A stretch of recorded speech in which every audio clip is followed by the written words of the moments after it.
All right, welcome back to Nuggets Knowledge with Keith. This is stage 2 from Area 6. Big stage, fun stage, one of the few stages you actually could take targets on the move, but the stage had a lot of options. Here's a look at what I did, and then we'll kind of talk about some things. Here we go.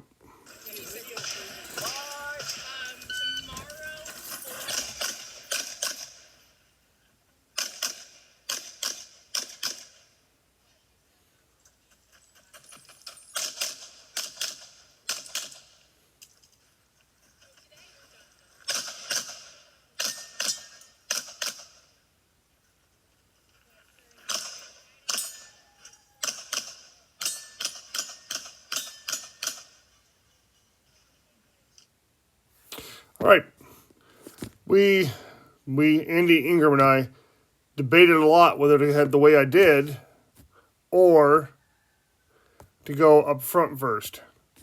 To go up to the poppers, drag the gun and retreat to the side port, drag the gun around the wall, go across, take these two on the move, and end up over here. It was about 3 steps, maybe 4 steps shorter, but you were dragging the gun from 2 positions, and I was trying to do the run across the back when I had involved a reload and slowing down to shoot on the move. And I just felt I could be more aggressive going the other way, and I have no regret shooting it that way. I felt it was the best way for me to shoot it. So let's talk about what I did do. Half speed, off the draw. Push off left foot, immediately get into my little roll here. Right foot, target foot, right foot, travel foot, left foot, target foot. I'm opening my hips up as much as I can with the lack of flexibility so I can get my shoulders square to the targets. In order to do this is probably one of the better videos I had in a long time of this. The right foot is going heel to toe and rolling through. Left foot comes up and lands on the side of the foot and rolls from side to side. I took a pretty aggressive step here, meaning the length of step with my left foot. When you start to close your hips off, when your hips start to close off and move more to, in this direction, start to close off to the right, it's going to bring my shoulders around to the right. So you only step as far as you can do that. The key to making this work, this technique of travel foot and target foot, is I've got to bend those knees and get my center of gravity low. Get my 4 shots off here. Nice smooth. Ball my foot in the last one so I can push off. Eyes are looking exactly where I want my feet to go, which was pretty easy. It was against the fault line. Guns up really early. I'm able to start shooting into position. Not really shooting on move, just shooting into the position. My right foot is up against the fault line, just enough so when I want to leave here, I can use my technique, what I call a step out. This foot is just going to step out. It's getting my hips squared up so I can push off in a straight line and not hurt my back. That's the reason I do it. It also works real good when you're tight to walls.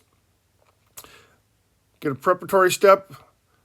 I literally throw my left arm in the direction I want to turn my hips to help get motivation around. I start going. I like to have the gun up a little higher than a lot of other people do. I roll it over flat because it gives me a good muzzle angle to run. Nice safe. I'm going. I'm striding about as far as I can because I don't run very well. But I'm early. I'm ready to start decelerating, so I'm getting the gun up. Decelerate. Weight back in the heels. Hips are way behind me here. Decelerating. Okay. Come in here. And I start to stand up a little bit. Now, I should have stayed down more. The only reason I can say I stood up is because of this one here. It was harder for me to just... Those who know me know I have back issues, so I got to be careful with that. Also, once again, left foot is right up against the fault line, so I can get a little push off. And once again, I start to get this foot moving early. Slide it out. Jam the reload in 1 step there. Guns back up. Should have been back up. It's almost back up. I was more concerned navigating the corner and hitting my spot, to be honest, because, again, it was a little bit of a bend around the wall. I come into position here, take the paper that's over here, do the double tap on the activator for the gram, and I'm controlling the swinger. This swinger was, the way it was presented, I really liked hitting the popper and then just wait for the swinger to come out. It came out relatively quick and had a great first exposure, and I knew exactly where it was going to be. Push off on the fault line again. Drop my hand. When I'm leaving here, a lot of guys just go two-handed. Part of the reason I separate hands, one, I shot single stack for a lot of years. I'm very comfortable regripping the pistol.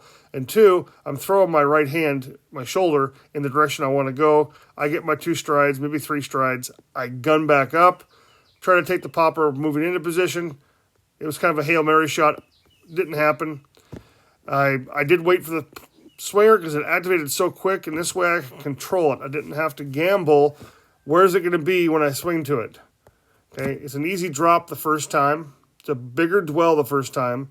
If I came in here, shot activator, shot all the steel, when I come back, I got to try to keep track of the swinger in my periphery to know, how quick that transition needs to be.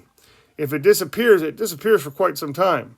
So for me, it made more sense just to control it.